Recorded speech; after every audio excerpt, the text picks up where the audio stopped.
So we're doing some test burns here in this field in San Benito County.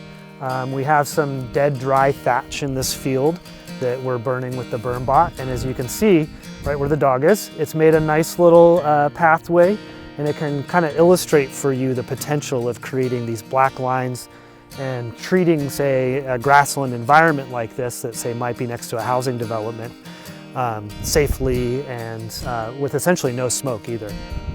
As we're seeing throughout the West, but especially in California, wildfires becoming more and more of an issue. We're having essentially record-breaking years, one after the other. And people are looking for solutions, rightly.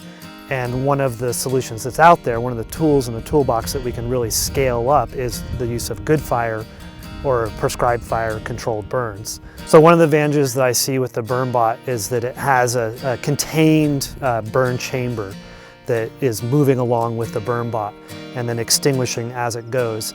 And by having that small containment system where the fire is actually happening, it seemingly will allow for prescribed fire to happen in times when normal broadcast burning with drip torches and such is ill-advisable due to the potential for escapes and such. So I could see Burnbot really helping us with those shoulder seasons, as we might call them. Any tool that can open up our burn windows, that can help put in control lines before we do a broadcast burn, any tool that can help burn next to structures safely, next to roadways safely, reduce smoke is of keen interest to practitioners of prescribed fire. And the Burnbot definitely has a lot of promise in that category. It's essentially a mobile burn trailer where we can control fire in that space, and then once it moves on, the fire is extinguished. And so to be able to do that, even at a small scale, has applications in and around houses, for control lines where we may not have roads or things like that.